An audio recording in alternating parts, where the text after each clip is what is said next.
Okay, this is my second video on logic. Don't run away screaming yet.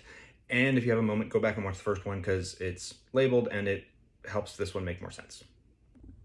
Logic teaches you how to turn arguments into math problems so you can tell if someone's lying to you, which is super important today when we get a lot of our information from the internet. Today, I'm going to explain the basic layout of a logic problem and tell you how to begin the process of unraveling whether or not it's true. We're going to start with our favorite simple math problem, 2 plus 2 equals 4. We all agree, this is it. Simple math, everybody knows 2 plus 2 equals 4.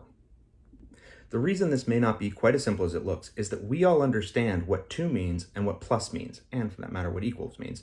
But when we see a 2, we know it means 2 of something. When we see plus, we know it means to add them together. So there's a lot of information implied here that we don't have to say out loud. If we wanted to turn this into a logic problem, though, we'd probably need to add a little bit more information to it. So let's go ahead and do that. So in a sentence, we're going to say 2 apples added to 2 apples equals 4 apples. And I'm putting it in this layout for a reason you'll see in a minute. I want to throw in real fast an example we talked about in the other video, which is 2 plus 2 plus purple equals 4. This is not technically wrong because 2 plus 2 equals 4 and purple's not a number. But purple is kind of irrelevant to the equation. It's in there, it doesn't make the statement wrong, but it doesn't help make it right. So back to why I laid this thing out this way. I turned this line into an equal sign and I put the conclusion, the answer, up on top, 4 apples.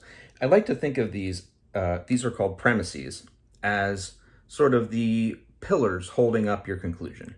So if you have the pillars of your argument lined up that way, they're sort of holding up the answer, the conclusion in your logical argument.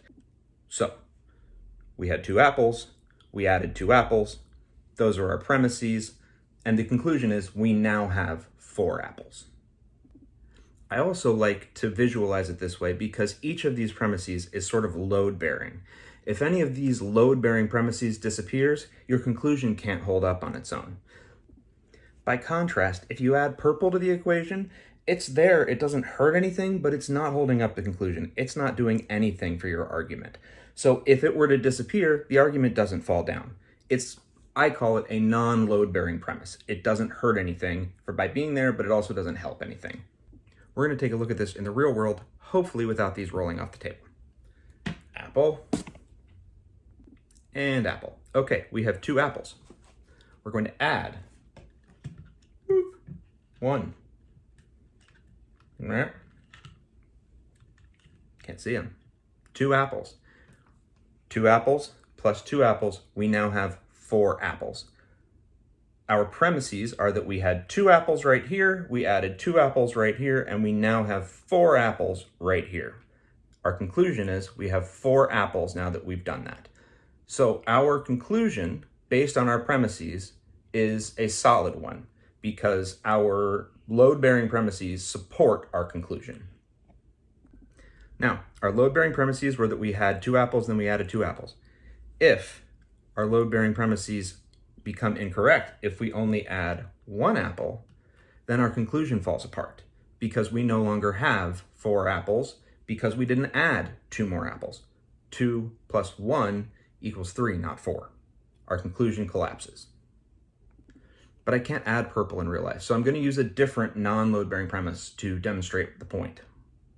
We're going to stick with our premises, 2 apples plus 2 apples, plus apples are red. Apples are red is a non-load-bearing premise, and in this case, not always true.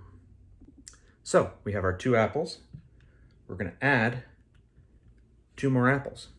So we had 2 apples here, we added 2 apples here, we now have 4 apples, plus apples are red. So the conclusion could be that we do not have 4 apples, but we do have 4 apples because that additional premise is not correct.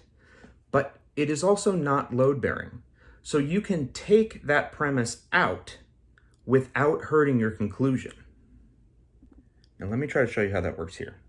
We have 2 plus 2 plus purple equals 4. Purple just like the requirement that apples are red is irrelevant to our final answer.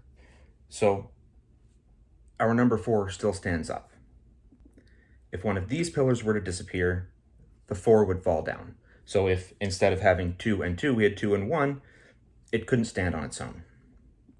I like to look at an argument in general as a series of pillars with a conclusion. So the first step in logic is identifying all of the premises, figuring out the ones that are load-bearing and the ones that aren't, as well as the conclusion, which should often be reasonably, you should be able to figure out what the conclusion is pretty early on, because they're going to give you all the parts. Then you're going to try to figure out if any of these are inherently false. If any of them are inherently false, can never be true, then you know that the argument itself can't stand up. If any of these are inherently false, well, you may not have figured out anything. But particularly, you have to watch for people who try to knock an argument down based on knocking one of these down, especially if they try to knock their own argument down using one of these, because that's a trick that's often used in logic. Perfect example is the ad hominem fallacy, which is where you attack the person's character instead of their argument. So if all of their load-bearing pillars are perfectly legitimate, and you decide to go after the person saying they are stupid, they are a liar, they are whatever, you go after that person, but all of their pillars are correct and all of their arguments that are load-bearing are correct, then it's irrelevant whether the person saying them has some sort of personal issue. Okay, so that's an intro to premises and conclusions, the ones that are relevant, the ones that aren't, and I hope that this has brought you a little bit closer to understanding how logic works. Please stick around, interact with this video, and listen for my next one. If people watch, I will keep making these. Thanks.